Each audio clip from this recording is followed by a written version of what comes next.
Hi guys, I'm Jay Panda here and welcome to the first video of what's going to be many that I make during this Lions tour. I've been waiting for this for ages. It's felt like an age since this initial squad was announced.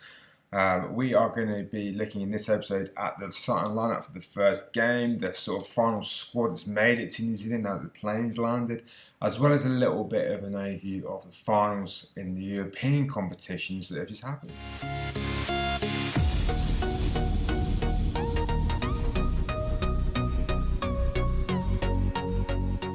Okay, so let's first of all, we're just going to have a quick overview of the finals of the Premiership and the Pro 12. Let's have a look. Exeter Wasps. Now, Exeter won this. Fantastic. They're my local side from back in the UK. I'm over the moon with this.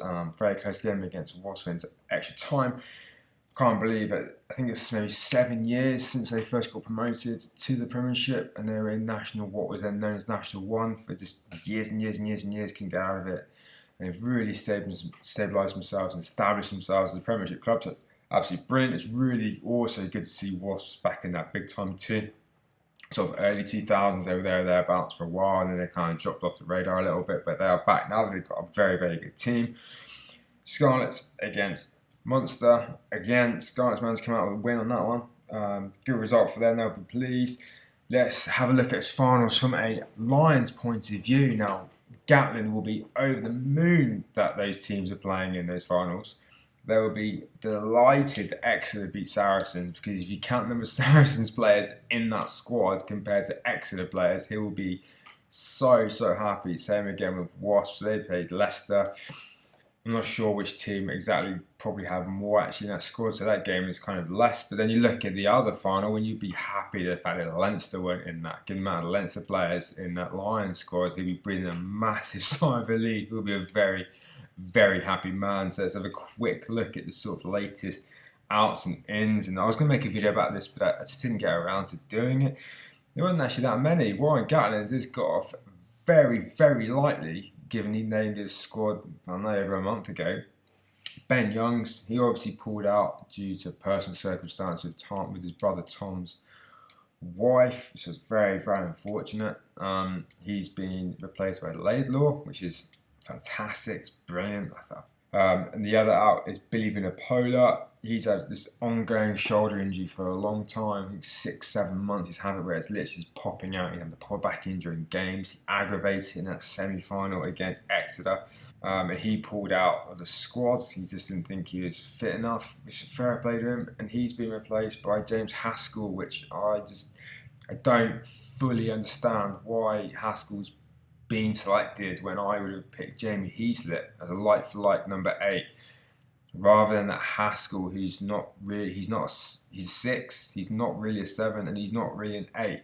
You've already got Moriarty in that kind of mould. Why do you necessarily have to pick another one? So he's got a bit worried that the Lions are a little bit light on specialist number 8s, because it's a key position. It really is a key position. Moving on to the squad to play the first game. I'm so excited about this. Now, Warren Gatland has picked this team based on players that have been in camp basically since day one. So you look at the starting team that's basically been in camp since day one, and subs are kind of like guys who have joined in when the squad got to Dublin. They kind of joined in. They got to semi-finals of their competitions and whatnot. Let's start off in the front row. Joe Marler, Roy Best, Carl Sinclair. I think this is very good for Carl Sinclair. If he gets on that pitch, the first game that the Lions play against the Provincial Barbarians team, so it's going to be part-timers, which is not going to be easy, but it's certainly not going to be the most challenging game they're going to play in this tour. And so to get that shirt on early doors for Carl Sinclair, who'll probably be pretty nervous on that tour, I think that's fantastic, and it's great. It's a good move to have. Wyn Jones, Ian Henderson, fair enough. That's not too surprising. I was hoping to see Quinn Laws, but Northampton recently played. Moriarty at 6, Warburton at 7, Faletau at 8. Okay, yeah, that's good. I think it sort of goes to show that maybe, although Moriarty can play at 8, I think maybe Gatland's showing it, saying he's probably in there as a 6, and I think I expect the tour to go on to Faletau play less and less games, and I think he's going to be wrapped up in cotton wool for this tests. I kind of had that feeling. Laidlaw at 9, get him straight in there. Great. Sexton at 10.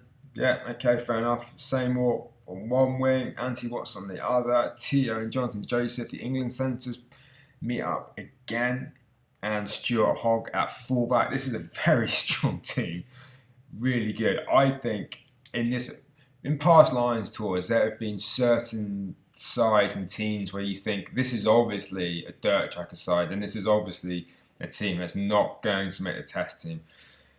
And I think in the sort of first and second games, you see a real mix of like, oh, he's definitely test, definitely test, definitely test, definitely not test. This team here, this first line side, apart from